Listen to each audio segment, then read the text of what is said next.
Per Venezia non solo rappresenta il momento sportivo internazionale più importante dell'anno, è pronta ai blocchi di partenza la Wizz Air Venice Marathon, arrivata quest'anno alla 39esima edizione e intitolata al grande personaggio leggendario veneziano di Giacomo Casanova nel 300° anniversario della sua nascita.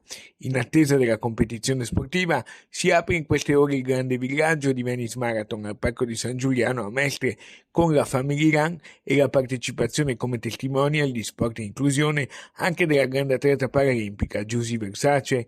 Domenica sarà record di partecipanti con oltre 20.000 atleti ai nastri di partenza della gara nelle tre distanze di 10, 21 e 42 km con la maratona che partirà da Stra arrivando a Venezia. Per tutte e tre le distanze il traguardo finale sarà in riva a Sette Martiri. Questo progetto è diventato una grande realtà in questo territorio, non è solo una gara, non è solo un evento sportivo, è un evento promozionale, sociale, nella parte economica, turistica, con grande attenzione alla sostenibilità. Importante l'indotto economico e il numero di presenze. Abbiamo superato i 20.000 runners, di cui il 50% arriva dall'estero, quindi parlare di indotto è assolutamente positivo e pensiamo di attestarci oltre i 12 milioni di euro di indotto diretto quest'anno. Tante le sfide organizzative da affrontare. Ci siamo messi sempre ogni anno di fronte a sfide più complesse, anche perché il numero dei partecipanti cresce,